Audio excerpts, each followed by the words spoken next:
Greenway சாலையில் எடப்பாடி பழனிசாமி அவர்களுடைய வீட்டில் நடந்த கூட்டத்தில் கடுமையாக விவாதிக்கப்பட்டிருக்குது. அதுல எடப்பாடி பழனிசாமி மேல 35 பேர் அது கைகள், அதாவது பேச்சு வார்த்தையில எடப்பாடி பழனிசாமி கோபமாயி என்ன பண்ணிருக்கிறார், உங்களால என்ன லாபம் எனக்கு? சி.வி. சண்முகம், நீங்க ஏதாவது ஒரு சீட் எனக்கு ஜெயிக்க வச்சு கொடுத்தீங்களா? உங்களால எக்ஸ்ட்ரா நீங்க என்ன வேலை பார்த்தீங்க களத்துல அப்படின்னு சொல்லி கடுமையாக நீங்க எத்தனை சீட் ஜெயிக்க வச்சீங்கன்னு சொல்லி கேட்ட உடனே சி.வி. சண்முகத்துக்கு கோபம் அவரு அடிக்குது கைவச்சு. பாஜக சில கணக்குகளை போட்டது. இந்த இழுபறியை வச்சுக்கிட்டே கவர்னர் ஆட்சியை வச்சு ஒரு வகையான காபந்து ஒரு மாதிரி நம்ம பண்ணிக்கலாம் அப்படின்னு சொல்லி ஒரு திட்டத்தை அவர்கள் போட்டார்கள்.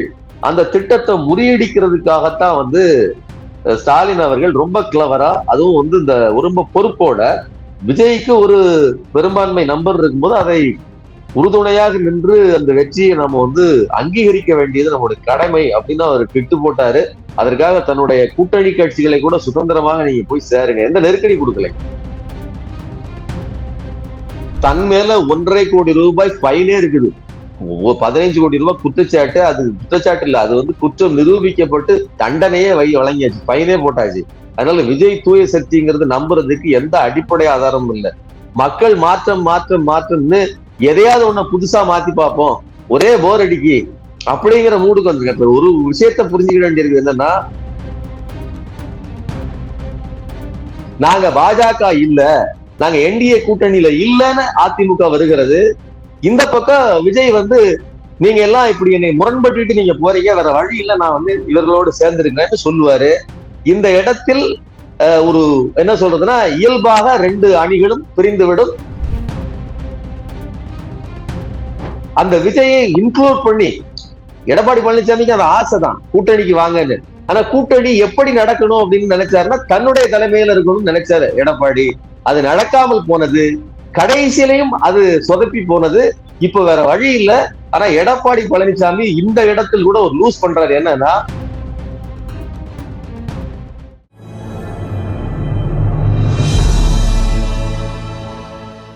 தமிழ் நியூஸ் நேயர்களுக்கு வணக்கம். இன்றைய நேர்காணலில் நம்மோடு இருந்திருப்பவர் ஊடகவியலாளர் திரு சுமன் கவி சார். சார் வணக்கம். வணக்கம் சார். சட்டமன்றத்தினுடைய இந்த தேர்தலினுடைய ரிசல்ட் வந்ததுக்கு அப்புறம் ஒரு 4-5 நாள் ரொம்ப பரபரப்பா இருந்துச்சு. திமுக கூட்டணி கட்சிகளை ரொம்பவே ஒரு பரபரப்புக்கு உள்ளாக்கி அவர்களை கூட்டணிக்கு வர வச்சாங்க. விச் மீன்ஸ் வெளியில இருந்து நாங்க ஆதரவு தரோம் அப்படின்னு அவங்க சொன்னாங்க. இப்போ அஇஅதிமுகவுல ஒரு 2 பிராக்ஷன், ஒரு பிரிவு வந்திருக்கு அப்படின்னு தான் நம்ம சொல்லணும். திரு சி.வி. சண்முகம், எஸ்.பி. வேலுமணி அவங்களுடைய ஒரு குழு கிட்டத்தட்ட ஒரு 30 எம்எல்ஏக்கள் இன்னைக்கு கூட்டாக செய்தியாளர் சந்திச்சு இவங்க திமுகவோட கூட்டணி வச்சு எடப்பாடி சிஎம் ஆகலான்னு பார்த்தாரு. அந்த செய்தியெல்லாம் எங்களுக்கு கேட்டு ரொம்ப அதிர்ச்சி அடைஞ்சோம். அதே போல எங்களுடைய இந்த நிலைப்பாட்டுக்கு அவர் ஒத்துழைக்கணும், நாங்க கட்சியை உடைக்க மாட்டோம், மக்கள் தாவேக்காவுக்கு ஆதரவு தெரிவிச்சிருக்காங்க, அதனால தாவேக்காக நாங்க ஆதரவு கொடுக்க போறோம்னு சொல்லி ஒரு பிரஸ் மீட்டை இன்னைக்கு காலையில சி.வி. சண்முகம் அவர்கள் வச்சிருக்கிறாரு. இனிமே நாங்க எந்த கூட்டணியில இல்ல, நாங்க இப்போ கட்சியை எங்களுக்கு காப்பாற்றணும் அப்படிங்கிற கட்டாயத்துல இருக்கிறோம் அப்படின்ற ஒரு விஷயத்த சொல்றாரு. இப்போ விஜய்க்கு கம்ஃபர்டபிள் மெஜாரிட்டி வந்துருமா நாளைக்கு ஃப்ளோர் டெஸ்ட்ல? கூட்டணி கண்டிப்பா கண்டிப்பா விஜய்க்கு ஃப்ளோர் டெஸ்ட்ல கம்ஃபர்டான ஒரு மெஜாரிட்டி வந்துரும். என்ன காரணம் அப்படின்னு பாத்தீங்கன்னா, இதுதான் நடக்கும் அப்படின்னு தான் நான் தொடர்ந்து பேசிட்டு இருந்தேன். அதோட பொருள் என்னன்னா, நம்ம பக்கத்துல இருக்கக்கூடிய எம்எல்ஏக்கள் போக வேண்டிய அவசியமே இல்லை, அதிமுக ஆட்டோமேட்டிக்கா ஒரு நேச்சுரல் அலையன்ஸா சேரும் அப்படின்னு சொன்னேன். ஆனா அதுக்கு உள்ள இடையில ஒரு சில சிக்கல்கள் இருந்துச்சு. என்ன சிக்கல்கள் அப்படின்னா, பாஜக சில கணக்குகளை போட்டது. இந்த இழுபறியை வச்சுக்கிட்டே கவர்னர் ஆட்சியை வச்சு ஒரு வகையான காபந்து ஒரு மாதிரி நம்ம பண்ணிக்கலாம் அப்படின்னு சொல்லி ஒரு திட்டத்தை அவர்கள் போட்டார்கள். அந்த திட்டத்தை முறியடிக்கிறதுக்காகத்தான் ஸ்டாலின் அவர்கள் ரொம்ப கிளவரா, அதுவும் இந்த ரொம்ப பொறுப்போட தமிழ்நாட்டில் இருக்கக்கூடிய இந்த மக்கள் ஜனநாயகத்துக்கு ஓட்டு போட்டிருக்கிறார்கள், ஒரு மாற்றம் வேணும்னு சொல்லி. அதுல சில குளறுபடிகள் உண்டு, அதை பற்றி விமர்சனத்தெல்லாம் நான் சொன்னாலும் கூட விஜய்க்கு ஒரு பெரும்பான்மை நம்பர் இருக்கும்போது அதை உறுதுணையாக நின்று அந்த வெற்றியை நம்ம அங்கீகரிக்க வேண்டியது நம்மளுடைய கடமை அப்படின்னு அவர் கிட்டு போட்டாரு. அதற்காக தன்னுடைய கூட்டணி கட்சிகளை கூட சுதந்திரமாக நீங்க போய் சேருங்க, எந்த நெருக்கடி கொடுக்கலைங்க. அப்போ அப்படியெல்லாம் செய்ததற்கு பிறகுதான் இப்போ வந்து அதிமுகக்குள்ள அது பேக் ஃபயர் ஆயிடுச்சு. நீங்க முதல்லயே போய் விஜய்கிட்ட பேரம் பேசியிருந்தால் காங்கிரஸ் ஏற்கனவே உள்ள அவசரமா போயிடுச்சு. அப்படி வந்திருந்தாலும் கூட அதிமுக போய் பேசியிருந்தா காங்கிரஸ் வேண்டாம், ஏன்னா காங்கிரஸோட மெஜாரிட்டி வச்சு ஒண்ணும் பண்ண முடியாது. இங்க 47 இருக்குது, அங்க 5 வச்சு என்ன பண்ணுவீங்க? அது ஒரு பெரிய விஷயம், நம்பர் இல்ல. அப்போ நமக்கு வந்து வலுவாக பேசி எனக்கு வந்து துணை முதல்வர் அப்படிங்கிற மாதிரி நீங்க கேட்டிருந்தா கூட அவர் கொடுத்திருப்பாரு. அப்ப 2 பக்கமா இணைந்து ஒரு ஒரு வலுவான அரசை உருவாக்கி இருக்க முடியும், விஜயோடு சேர்ந்து நம்ம பயணிச்சிருக்க முடியும் அப்படின்னு அவங்க சொல்றாங்க. அப்ப நீங்க காலத்தை தாழ்த்தி விட்டீர்கள் அப்படின்னு முந்தா நேரத்து கிரீன்வே சாலையில் எடப்பாடி பழனிசாமி அவர்களுடைய வீட்டில் நடந்த கூட்டத்தில் கடுமையாக விவாதிக்கப்பட்டிருக்குது. அதுல எடப்பாடி பழனிசாமி மேல 35 பேர், அதிருப்திங்கிறது 35 பேர் தான். பின்னாடி கன்வின்ஸ் பண்ணி ஒரு 5 பேர் அவர் பக்கம் இழுத்திருக்காரு எடப்பாடி பழனிசாமி. ஆனால் முந்தா நேரத்து பேசுறதுல வந்து வேலுமணி, சி.வி. சண்முகம், விஜயபாஸ்கர் அவங்க 3 பேருடைய டீமுக்கு ஆதரவாக இந்த 35 பேர் கூட இருந்திருக்காங்க. அது கைகள், அதாவது பேச்சுவார்த்தையில வந்து எடப்பாடி பழனிசாமி கோபமாயி என்ன பண்ணிருக்காரு, உங்களால என்ன லாபம் எனக்கு? சி.வி. சண்முகம், நீங்க ஏதாவது ஒரு சீட் எனக்கு ஜெயிக்க வச்சு கொடுத்தீங்களா? உங்களால எக்ஸ்ட்ரா நீங்க என்ன வேலை பார்த்தீங்க களத்துல அப்படின்னு சொல்லி கடுமையாக நீங்க எத்தனை சீட் ஜெயிக்க வச்சீங்கன்னு சொல்லி கேட்ட உடனே சி.வி. சண்முகத்துக்கு கோபம் வந்து அவர் அடிக்குது, கை அடிக்க அவர் கை வாங்கின உடனே எடப்பாடி சும்மா இருப்பாரு, அவர் திருப்பி அடிக்கிறதுக்கு முயற்சி பண்ணிருக்கிறாரு. இது கைகலப்பாகிற சூழ்நிலையில தான் 2 பேரையும் தடுத்து பிரிச்சு கூட்டு வந்திருக்காங்க. மறுபடி சி.வி. சண்முகத்தின் வீடு ஆரியபுரத்துல இருக்கக்கூடிய சி.வி. சண்முக வீட்டுல வச்சு மறுபடி இந்த 35 பேர் கொண்ட டீம் பேசியிருக்காங்க. அதுக்கு பிறகுதான் 5 பேர் கன்வின்ஸ் ஆகி 17 பேரோட வந்து எடப்பாடி பழனிசாமி பதவி பிரமாணம் எடுத்துட்டாரு. வேலுமணி தன்னுடைய டீமோட வந்தாரு. சரிங்களா? சி.வி. சண்முகம் வரவே இல்லை நேற்று. அப்போ இப்படி, அதாவது ஒரு பெரிய இழப்பு, பெரிய குவாரல், ஒரு பெரிய பிளவு, ஸ்பிளிட் ஏற்பட்டிருக்குது. இந்த ஸ்பிளிட் என்பது எடப்பாடி பழனிசாமியினுடைய தாமதத்தால் தான் நிகழ்ந்தது அப்படின்னு அவங்க அந்த கட்சிக்கு அவங்க நினைக்கிறாங்க. அதுவும் குறிப்பா அது மட்டும் நினைக்கல, இவர்கள் எல்லோரும் வந்து இவரு செங்கோட்டையன் பிரிந்து செல்லும் போது அது வேண்டாம்னு நினைச்சாங்க, மற்றவர்களை இணைக்கணும்னு நினைச்சாங்க, ஒரு வலுவான சக்தியாக அதிமுக இருக்கணும்னு நினைச்சாங்க. இது எல்லாத்தையும் எடப்பாடி தள்ளி விட்டுட்டே வந்தாரு. தன்னை ஒரு பிரதான எதிர்கட்சியாக நிலைநிறுத்தி கொள்ள வேண்டும், விஜய் வந்துட்டு மறைகிற ஒரு மின்னலை போல அப்படின்னு அவர் நினைச்சாரு. அப்படி இல்ல அப்படிங்கிறத விஜய் ப்ரூவ் பண்ணதுங்கிறது எடப்பாடி பழனிசாமிக்கு இன்னைக்கு அவருடைய கதையை முடித்து விட்டு இருக்கிறது அப்படிங்கிறத இன்னைக்கு நிலைமை. சார், இப்போ இவங்க வெளியில இருந்து ஆதரவு தரேன்றாங்க, எடப்பாடியும் காம்ப்ரமைஸ் ஆகணும் அப்படின்ற ஒரு விஷயம் சொல்றாங்க. அது அந்த உட்கட்சி விவகாரம், யாரை வந்து அவங்க தலைவராக தேர்ந்தெடுக்க போறாங்க அப்படிங்கிறத நம்ம மூவிங் ஃபார்வர்ட் நம்ம பார்க்க போறோம். இப்போ விஜய் அவர்கள் வெளியில இருந்து ஆதரவு கேட்டது, நேரடியாக கேட்டது வந்து திமுக கூட்டணி கட்சிகளை. அவர் வந்து நேரடியா ஏடிஎம் கேட்டு கேட்கல. என்டிஏவில் அமமுக வந்து கொடுத்தாங்க, அதுல சர்ச்சைகள் ஏற்பட்டது, அதுக்கு இன்ன வரைக்கும் தீர்வு கிடைக்கல. இப்ப அவருமே சட்டப்பேரவையில் நாங்க ஆதரவு தரோம் அப்படின்னு சொல்லிட்டாரு, அமமுக உறுப்பினரும் சொல்லிட்டாரு. இப்போ இப்படி இருக்கக்கூடிய சூழ்நிலை விஜய் மீது ஒரு பார்வை வைக்கப்பட்டது, அவர் ஒரு தூய சக்தி, அவர் ஊழல் கட்சிகளோட கூட்டணி வைக்க மாட்டாரு அப்படின்ற மாதிரி. இப்ப இவங்க வலுக்கட்டாயமா வாலண்டியரா நாங்க தரோம் அப்படின்றாங்க. அப்ப இது எப்படி பார்க்கப்படும்? விஜய் வந்து அவர் தூய சக்தி தான்ப்பா, அவர் வந்து திமுக உள்ள கூட்டணி கட்சிகள், அவங்க இது வரைக்கும் அரசு அதிகாரத்துல பதவி பெற்றது கிடையாது, அதிகாரத்துல பங்கு பெற்றது கிடையாது, அந்த மாதிரியான கட்சிகளுக்கு பெற்றுதான் அவர் வந்து ஆட்சி அமைச்சாரு. அதிமுக அவங்களா வாலண்டியரா வர்றாங்க அப்படின்ற மாதிரி பார்ப்பாங்களா, இல்ல இதுல இருக்கக்கூடிய பின்னணி அரசியல் என்ன? இல்ல, தீய சக்தி தூய சக்திங்கிற அந்த காம்ப்ரமைஸ்ல விஜய்க்கு அதெல்லாமே நரேஷன் தாங்க. இந்த களத்துல எது மார்க்கெட்ல இருக்குதோ அதை எடுத்து பொழைப்பு நடத்திக்கணும். அதுக்காக அவர் அம்பேத்கர், பெரியார் எல்லாத்தையும் தூக்கி போட்டு விடாரு, மத்தவங்க எல்லாம் தீய சக்தின்னு சொல்லுவாரு. தன் மேல 1.5 கோடி ரூபாய் ஃபைனே இருக்குது, 15 கோடி ரூபாய் குற்றச்சாட்டு. அது குற்றச்சாட்டு இல்ல, அது வந்து குற்றம் நிரூபிக்கப்பட்டு தண்டனையே வழங்கியாச்சு, ஃபைனே போட்டாச்சு. அதனால விஜய் தூய சக்திங்கிறது நம்புறதுக்கு எந்த அடிப்படை ஆதாரமும் இல்லை. மக்கள் மாற்றம்னு எதையாவது ஒண்ணு புதுசா மாத்தி பார்ப்போம், ஒரே போர் அடிக்கி அப்படிங்கிற மூடுக்கு வந்து ஒரு விஷயத்த புரிஞ்சுக்க வேண்டியிருக்கு. என்னன்னா, மக்களுக்கு ஒரு நீண்ட கால சலிப்பு திராவிடம் அப்படிங்கிற அந்த கட்டமைப்புக்குள்ளே இருந்து ஒரு போர் அடிச்சிருக்குங்கிறத நம்ம ஓரளவுக்கு புரிஞ்சுக்கலாம். அதை அடைக்காம விஜய்க்கு ஒரு 20% வாக்குகள் விழுந்திருக்காது, மிச்சம் 14% ஓட்டிங் மிஷின்ல ஓட்ட போட்டதா இருந்தாலும் கூட 20% விஜய்க்கு வலுவாக விழுந்ததற்கு பின்னாடி அவருடைய ஸ்டார் வேல்யூ மட்டும் இல்ல, இங்க இருக்கக்கூடிய ஒரு திராவிட சலிப்பு, ஒரு போர் அடிச்சிருக்கு அப்படிங்கறத நம்ம பார்க்க வேண்டியிருக்குது. அந்த வகையில் இப்போ வந்து அவர் தன்னை தூய சக்தியாக நிரூபிக்கிடணும் அப்படின்னு சொன்னா அதுக்கு வந்து அம்பேத்கர், பெரியார் இதெல்லாம் வேணும். அவருடைய நேரடி பங்காளிகளான பாஜகவின் முகத்தை காட்டினால் மாட்டிக்கிடுவார். சரிங்களா? நான் வந்து பாஜகவால் களமிறக்கப்பட்டவன் தான் அப்படிங்கிறது அம்பலமாச்சுன்னு சொன்னா அது அவருடைய அரசியல் எதிர்காலத்துக்கே வேட்டு வைத்து விடும். அதனாலதான் மீண்டும் மீண்டும் பாஜக வேண்டாம் வேண்டாம்னு விலகி இருப்பது. அதுதான் அவர்களுக்கு, அதாவது அசைன்மெண்ட்டும் அதுதான். அப்போ விஜயை பொறுத்தவரையில வந்து தூய சக்தி தீய சக்திங்கிறதெல்லாம் இல்ல, பிழைப்பு அடிப்படை. அதனால இன்றைக்கு ஒரு மெஜாரிட்டி இருக்கக்கூடிய நம்பர்னு பாத்தீங்கன்னா 30 பேர்.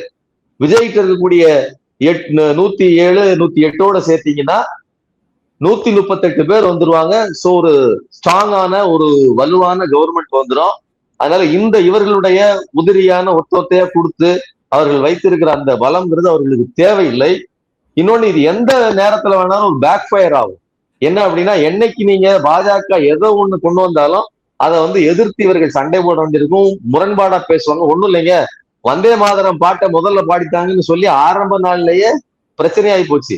எல்லாருமே சிபிஎம்ல இருந்து விசிக தலைவர் திருமாவளவன்ல இருந்து எல்லாருமே விஜய்க்கு எதிராக பேசினாங்க. குறிப்பா இந்த பாட்டு பாடப்பட்டிருக்க கூடாதுன்னு சொன்னாங்க. இனிமேல் இப்படி நடக்காதுன்னு சொல்லி ஆதவர்ஜுனா சொல்ல வேண்டிய ஒரு நிர்பந்தம் இருந்துச்சு.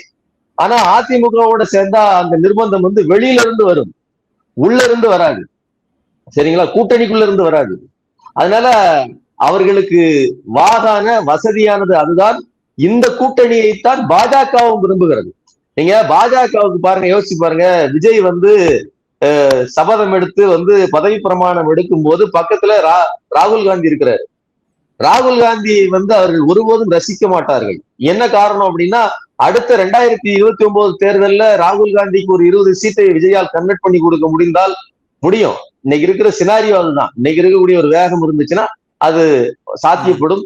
அப்படிப்படும் போது அது வந்து தனக்கு சிக்கலாகி விடும். ஒரு பிளான் ஏ சக்சஸ்ங்க. காங்கிரஸும் திமுகவும் இணைந்திருந்து தொடர்ந்து 40 தொகுதிகளை ஜெயிக்கிறது, பாண்டிச்சேரியோட சேர்த்து. இதை உடைக்கணும். மொத்த நம்பர்லயே 40 அதிகமா இருக்குது காங்கிரசினுடைய நம்பர்லயே. அதை உடைக்கணும்னு நினைச்சாங்க. வெற்றிகரமாக பிளான் ஏ சக்சஸ். திமுக காங்கிரஸ் முறிஞ்சு போச்சு. மறுபடி இந்த சின்ன சின்ன கட்சிகள் திரும்பி போய் சேர்ந்துக்கலாம். ஏன்னா அவர்கள் அனுமதி பெற்றுதான் வந்திருக்காங்க. போய் ஸ்டாலின் அவர்களை பார்த்துட்டு நாங்க என்ன செய்யணும் அப்படின்னு கேட்டுட்டு அவருடைய அறிவுரையை கேட்டுட்டு தான் வந்திருக்காங்க. ஆனா அவர்களை பொறுத்தவரை அவர்கள் துரோகிகள். அவர்கள் முதுகலை குத்திட்டாங்க. இன்னும் சொல்றதா இருந்தா, ராகுலினுடைய உண்மையான முகம் என்ன, அவர் எவ்வளவு பெரிய ஒரு பிழைப்புவாதிங்கிறத இந்த நிகழ்ச்சியில ப்ரூவ் பண்ணிட்டாங்க. அது வந்து கணக்குப்படி பாத்தீங்கன்னா பாஜக விரித்த வலையில், பாஜக நிகழ்ச்சி நாடகத்தில் காங்கிரஸ் அவசர அவசரமாக தன்னுடைய முகத்தை காட்டி தன்னுடைய இந்த ரிலையபிலிட்டியை, தன்னுடைய நம்பகத்தன்மை இழந்திருக்குது. இப்போ இவங்க சேர்வதன் மூலமாக பாஜக இந்த தன்னுடைய டீலை ஃபேரா முடிச்சு வைப்பாங்க கருத்து. இப்ப சார், இப்போ அதிமுக இந்த எம்எல்ஏக்கள்லாம் யாரோட தூண்டுதலின் பேர்ல இப்போ தாவேகாவுக்கு ஆதரவு தரும் அப்படின்னு சொல்லி இந்த டீம் சி.வி. சண்முகம், திரு எஸ்.பி. வேலுமணி, விஜயபாஸ்கர் அப்படிங்கிற மாதிரி அவங்க போயிருக்காங்க. நேத்துல இருந்து வரக்கூடிய தகவல் வந்து இவர்களுக்கும் அமைச்சரவையில் இடம் தர போறாங்க அப்படிங்கிற மாதிரியான ஒரு தகவலும் வந்து கொண்டிருக்கிறது. இவங்க ஆரம்பத்திலேயே இவங்க கேட்ட டீலிங்க வந்து, அதாவது இந்த பிரச்சனைகள் எல்லாம் நடந்து கொண்டிருந்த போதே எஸ்.பி. வேலுமணி வந்து புஷி ஆனந்தை போய் சந்தித்து, நாங்க வந்து ஒரு 35 பேர் வர்றோம், எங்களுக்கு ஒரு 5 அமைச்சர் பதவி வேணும் அப்படின்னு சொல்லி பேசியிருக்காங்க. காலம் கடந்து பேசுனதுனால அந்த பேச்சில் அவர்களுக்கு ரசிக்கல. அவங்க வந்து நடக்கிறத பாத்துக்கிடும், அப்புறம் பாத்துக்கிடும், இவங்க என்னதான் முடிவு கட்டிட்டு வர்றாங்கன்னு பார்ப்போம், இப்ப நாம ஒண்ணும் செய்ய வேண்டாம், காலம் மாதிரி தவறிடுச்சுங்க, வெயிட் பண்ணுவோம், என்ன இப்பதான் ஒரு கூட்டணி அமைஞ்சிருக்குது, நீங்க எவ்வளவு உறுதியா இருக்கீங்கன்னு எனக்கு தெரியாது, நான் உடனே உத்தரவாதம் கொடுக்க முடியாது, நீங்க ஒரு சுத்திட்டு வாங்க, நீங்க அப்புறம் எங்களுடைய பேரத்துக்கு பணிங்க, அமைச்சர்னாலும் எந்த அமைச்சர், நாங்க என்ன சொல்றது, இது எல்லாம் அவர்கள் கையில வச்சுக்கிறதுக்காக இவர்களை ஒரு இன்ட்ரெஸ்ட் இல்லாமலேதான் கேட்டுட்டு இருந்திருக்கிறாரு புஷி ஆனந்த். அதனால இவர்கள் நான் உறுதியா உங்ககிட்ட வந்துடுறோம்னு சொல்லிட்டு உத்தரவாதம் கொடுத்து தான் வந்திருக்காங்க. அதனால இந்த 5 அமைச்சர்கள் கேட்டது அதை நோக்கி நகர்ச்சி அதிமுக செய்வாங்க. ஏன்னா 30 பேர் கையில இருக்கும் போது 5 அமைச்சர்கள் கேட்கத்தான் செய்வார்கள். ஆனால் திமுக தரப்பை பொறுத்தவரையிலும், அதாவது இந்த தனித்தனி கட்சிகளை பொறுத்தவரையிலும் அவர்கள் திரும்பி வந்துருவாங்க. அவங்க கண்டிப்பா ஒரு சந்தர்ப்பத்துக்காக வெயிட் பண்ணுவாங்க. அதாவது ஒரு காரணத்தை காட்டிட்டு அவங்க வெளியில வந்தாதான் அதுதான் சரியா இருக்கும் அப்படிங்கிறது. சார் இப்போ தாவேக்காவிலேயே சில முன்னாள் அதிமுக காரங்க இருக்காங்க. அதே போல பாஜக RSS சித்தாந்தம் கொண்டவங்க அங்க இருக்காங்க அப்படிங்கிற ஒரு குற்றச்சாட்டு தொடர்ந்து முன்வைக்கப்படுது. இப்போ அதிமுகவும் ஒரு 30 பேர் பல்கா ஆதரவு தராங்க, ஒரு கம்ஃபர்டபிள் மெஜாரிட்டி வருது அப்படின்னா அந்த ஆட்சி என்ன மாதிரியான நிலையில இருந்து கொண்டிருக்கும்? திமுக எந்த மாதிரியான ஒரு அணுகுமுறை வந்து செயல்படுத்தும்? ஏன்னா இப்போ அதிமுகவும் இப்போ முழு வீச்சு இப்போ எடப்பாடி பழனிசாமி அவர்கள் இப்போ பலவீனமான நிலையில இருந்து கொண்டிருக்கிறார். நமக்கு அப்பட்டமா தெரிய வருது. ஒருவேளை EPS காங்கிரஸ் ஆகக்கூடிய நிலைக்கு வந்து தாவேகாவுக்கு நாங்கள் வந்து முழுமனதாக ஆதரவு தெரிவிக்கிறோம் அப்படின்னு சொல்லி ஒட்டுமொத்த எம்எல்ஏக்கெல்லாம் கொடுக்குறாங்கன்னு வச்சுப்போம். அப்போ அதிமுக மற்றொரு கட்சி தாவேகா இந்த ரெண்டும் வந்து ஒரு சேர திமுகவை எதிர்க்கும் பட்சத்தில் திமுக அதை எப்படி எதிர்கொள்ளும்? அது ஒரு சரியான புள்ளி. நான் அதை தான் முதல்லயே சொல்லிட்டு இருக்கிறேன். இப்ப நடந்து முடிந்திருப்பது வரையிலும் சரிதான். நான் முதல்ல சொன்னதுங்கிறது இந்த இடத்தை தான் சொன்னேன். இந்த இடத்துக்குத்தான் பாஜக கொண்டு வந்து நிறுத்தும். அதிமுக கிட்ட இருக்கிற நம்பரையும் தாவேகா கிட்ட இருக்கிற நம்பரையும் வச்சுத்தான் அவர்கள் ஆட்சி அமைப்பார்கள்னு சொன்னேன். ஆனா அது நடக்கிறதுல ஸ்கிரீன் பிளேல கொஞ்சம் ட்விஸ்டுகள் இருக்கு, ட்விஸ்ட் அண்ட் டர்ன்ஸ் இருந்தது தவிர மற்றபடி எது நடக்க வேண்டுமோ அதுதான் நடந்துட்டு இருக்குது. இப்போ திமுக பொறுத்தவரையிலும் அந்த சந்தர்ப்பத்தில் அது ஆளுநர் ஆட்சி வந்துடக்கூடாது அப்படிங்கிறதுக்கான ஒரு அவசரமான ஒரு டிப்ளமேட்டிக் ஆக்ஷன் தானே தவிர, அதுவும் எக்ஸாக்டா பாஜக நேரடியாக தன்னுடைய வேலையை முதல்லயே ஆரம்பிச்சிடக்கூடாது. அந்த இடத்துல பிளாக் பண்ணி தடுத்தது அது திமுகவின் கையில தான் இருக்குது. திமுகவினுடைய ராஜதந்திரமான ஒரு மூவ். அது மட்டும் இல்ல, இப்ப இன்னைக்கு தன்னை தூய சக்தின்னு சொல்லிக்கிட்டு இருக்கிற விஜய் நாளைக்கு அதிமுக கிட்டே போனாலும் அதற்கு முழு காரணம் அவர்தான் ஆயும். இப்போ நீங்க வந்து முன்னாடி முதல்லயே நீங்க திருமாவளவன் இவர்கள்லாம் நீங்க உதவி கொடுக்கலன்னு வச்சுக்கோங்க, இந்த தாவேகா மற்றும் இதர நபர்கள் என்ன சொல்லுவாங்க பாருங்க, நாங்க எல்லாம் உதவி செய்யறது நாங்க வந்து ஒரு முற்போக்காளர்களாக ஒரு முற்போக்கு கூட்டணியை உருவாக்கணும்னு நினைச்சோம். ஆனா அவர்கள் எல்லாம் வரல. அதனால நாங்க வந்து ஒரு வழி இல்ல பாஜக கூட்டணியில இருக்கக்கூடிய அதிமுகவோட போக வேண்டியதா இருக்குது, அல்லது மொத்தமாவே என்டிஏ கூட்டணியோடு நாங்கள் இணங்க வேண்டியதா இருக்குன்னு சொல்ல வேண்டிய ஒரு வாய்ப்பு இருந்துச்சு. இப்ப அப்படி இல்லை. நாங்க பாஜக இல்ல, நாங்க என்டிஏ கூட்டணியில இல்லைன்னு அதிமுக வருகிறது. இந்த பக்கம் விஜய் வந்து நீங்க எல்லாம் இப்படி என்னை முரண்பட்டு நீங்க போறீங்க, வேற வழி இல்ல, நான் வந்து இவர்களோடு சேர்ந்திருக்கிறேன்னு சொல்லுவாரு. இந்த இடத்தில் ஒரு என்ன சொல்றதுன்னா, இயல்பாக ரெண்டு அணிகளும் பிரிந்துவிடும். ஆட்டோமேட்டிக்கா திமுக கிட்ட வந்து இவர்கள் இணைந்து விடுவார்கள். யாரு? நம்ம இந்த கட்சிகள் எல்லாம், இப்ப ஆதரவு கொடுத்துட்டு இருக்கக்கூடிய கட்சிகள் எல்லாம். இன்னொன்று, இதுதான் ஒரு சரியான நகர்வு கூட. இப்போ ஏன்னா நீங்க திமுக அப்படிங்கிறது ஒரு சித்தாந்த அடிப்படை உள்ள ஒரு கட்சிங்க. அதிமுகங்கிறது ஒரு பிரபல்யத்தை நம்பி உருவாக்கப்பட்ட கட்சி. அதுக்கான இறுதி கட்டத்தில் தான் வந்து எடப்பாடி பழனிசாமி வந்து உட்கார்ந்தார். அவருக்கு அந்த ஃபேஸ் வேல்யூ இல்ல, எம்ஜிஆர் மாதிரியான ஒரு அட்ராக்ஷன் இல்ல, ஜெயலலிதா மாதிரியான ஒரு கரிஸ்மாட்டிக் ஃபேஸ் இல்ல, அவருக்கான அந்த சினிமா பின்புலம் இல்ல, எதுவுமே இல்லாத போது அந்த கட்சியை தூக்கி போக முடியல. இப்ப அந்த இடத்தில் அந்த கரிஸ்மாட்டிக் லீடராக விஜய் வருகிறார். லீடருங்கிற வார்த்தையை நான் சொல்லக்கூடாது, ஒரு என்ன சொல்றதுன்னா அந்த முகமாக, ஒரு சினிமா முகமாக, திரை முகத்தை எதிர்பார்த்து காத்திருந்த மக்களுக்கு அந்த இடத்தை நிறைவு செய்கிற ஒரு நபராக விஜய் வருகிறார். அந்த விஜயை இன்க்ளூட் பண்ணி எடப்பாடி பழனிசாமிக்கு அந்த ஆசை தான் கூட்டணிக்கு வாங்கன்னு. ஆனா கூட்டணி எப்படி நடக்கணும் அப்படின்னு நினைச்சாருன்னா தன்னுடைய தலைமையில இருக்கணும்னு நினைச்சாரு எடப்பாடி. அது நடக்காமல் போனது, கடைசியிலையும் அது சொதப்பி போனது. இப்ப வேற வழி இல்ல. எடப்பாடி நீங்க சொன்ன மாதிரி அதோ கொடி அசைகிறது பாருங்கன்னு சொன்னதுல இருந்து ஸ்டெப் பை ஸ்டெப்பா அது அங்க அலைஞ்சு இங்க அலைஞ்சு இங்க அலைஞ்சு கடைசியில ஒரு காதல் காட்சியில் எங்கெங்கெல்லாமோ ரெண்டு மந்தையிலிருந்து பிரிந்த இரண்டு ஆடுகள் மறுபடியும் ஒன்றாக சேர்ந்து விட்டது, ஆனாலும் பேச முடியவில்லையே அப்படிங்கிற நிலைமையில ரெண்டு பேரும் சேர வேண்டிய நிலை வருகிறது. ஆனா எடப்பாடி பழனிசாமி இந்த இடத்தில் கூட ஒரு லூஸ் பண்றாரு. என்னன்னா, துணை முதல்வர் அப்படிங்கிற மாதிரி கேட்டுட்டு ஆரம்பத்திலே போயிருந்தா ஒரு வலுவான இடமாக இருந்திருக்கும். இப்ப அப்படி இல்லை.